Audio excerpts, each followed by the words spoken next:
Grigsby, Troy Rosario connection, ganda ng pasahan. Grabe si Riley Grigsby, nagpaulan ng 4. Bakbakang Barangay Ginebra kontra Rain or Shine Elasto Painters. So, first quarter nga mga chong, ganda ng bungad netong si Stephen Holt, open sa 3-point area. Agad naman natatakbo etong si Adrian Nocum sa kanyang reverse layup. Sasagot sa kabilang dulo etong si Japet, alley-oop from RJ. Pero etong si Adrian Nocum taking his business, ganda ng piyet sa muka ni Stephen Holt. Mainit agad etong si Adrian Nocum. Dadaanan lang yung depensa ni RJ Abarrientos, timeout ang Ginebra. 3-point lead para sa Rain or Shine. After the timeout, aatake na naman si Nocum kaso huli na siya ni Riley Grigsby. Mini-run para sa Rain or Shine. Aaron Fuller sa ilalim, nandyan din etong si Kalen Chongson sa kanyang reverse layup. Magbabaon naman ng long 2 sa kabilang dulo etong si Stephen Holt.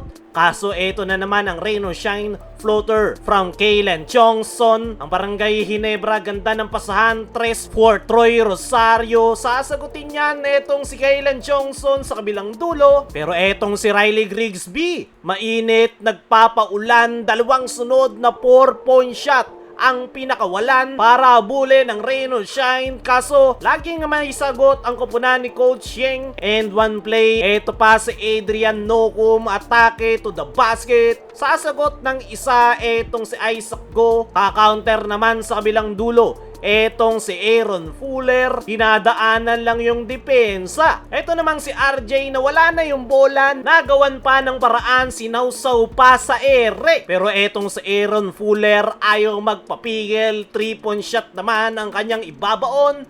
Timeout ang Ginebra, 2-point lead para sa Rain or Shine. After that timeout, 4 ang ibabaon ng Rain or Shine sa kanilang pabandang tira. Tatakbo pa bigla etong si Clarito, pero dying seconds, another 4 na naman para kay Riley Grigsby. And natapos ang first quarter, 29-33. 4 ang hinahabol ng Ginebra. Pagpasok ng second quarter, 3 ang pambungad nitong si Quahaw para sa Rain or Shine. Sinubukan pang umatake pero huli na siya ni Japet. Quahaw pa rin ang tatrabaho para sa Rain or Shine, nakikipagbaliyahan sa Barangay Ginebra. Ganda ng pasahan dito ng Barangay Ginebra, easy layup. Magmamandatory timeout muna si Coach Tim, 7 ang hinahabol ng Ginebra. After that timeout, kinakalabaw ni Aaron Fuller yung depensa ng Barangay Ginebra. Libreng masahe kay Troy Rosario. Another timeout kay Coach Tim. 11-point lead para sa Rain or Shine. After that timeout, Grigsby Rosario connection, alley-oop kay Troy and one play. Pero etong si Kalen Chongson na iwan ng bukas ng depensa. Ganda ng connection ni Grigsby at Troy Rosario. Hand off pass, easy layup. Pero etong si Kalen Chongson, ganda na ng nilalaro. 3 ang kanyang ibabaon. RJ Abarrientos nakakita ng opening sa kanyang reverse layup. Uulit pa sana pero nahuli na siya ni Chongson. Patuloy yung makikipagpalitan ng muka ng Rain or Shine. Poposte etong si Troy Rosario sabay p-hit jumper. Natapos ang first half, 46-53.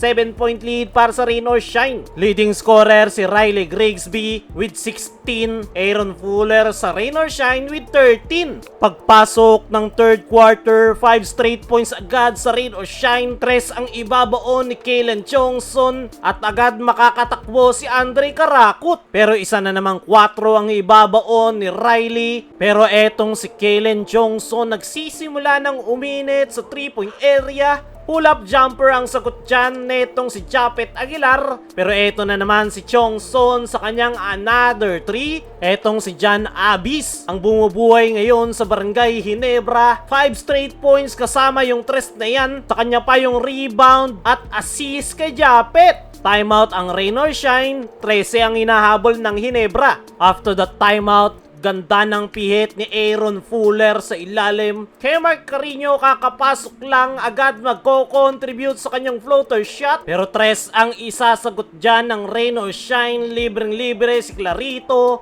Under 4-minute mark, palitan ng 3 ang dalawang kupunan. 3-point shot from RJ. Sasagot sa kabilang dulo si Adrian Nocum. Sasali rin sa 3-point party etong si Villegas. After nyan, another 3 ang ibabaon netong si Jeremiah Gray. Sa kabilang dulo and 1 play naman para sa Rain or Shine. Balik sa 13 ang abante ng Rain or Shine. After that timeout, eto na naman si Jeremiah Gray sa kanyang step back jumper. Pero etong si Aaron Fuller, di mapigilan ng Barangay Ginebra. Sa wakas, nakapuntos na ulit si Stephen Holt. Pero eto talagang si Aaron Fuller ang problema ng Ginebra and 1 play. Kaya natapos ang third quarter, 89-73, 16-point lead para sa Rain or Shine. Pagpasok ng fourth and final quarter, 2-3 ang bungad ng Ginebra 3-point shot from Jeremiah Gray. Isa manggagaling dito kay Ralph Koo. Kaso itong si Villegas, slow-mo Euro step, floater shot. Another 3 para sa Ginebra, this time manggagaling kay Troy Rosario. Pero ang Rain or Shine patuloy na pinupukpok yung painted area. RJ Abarientos naman, hirap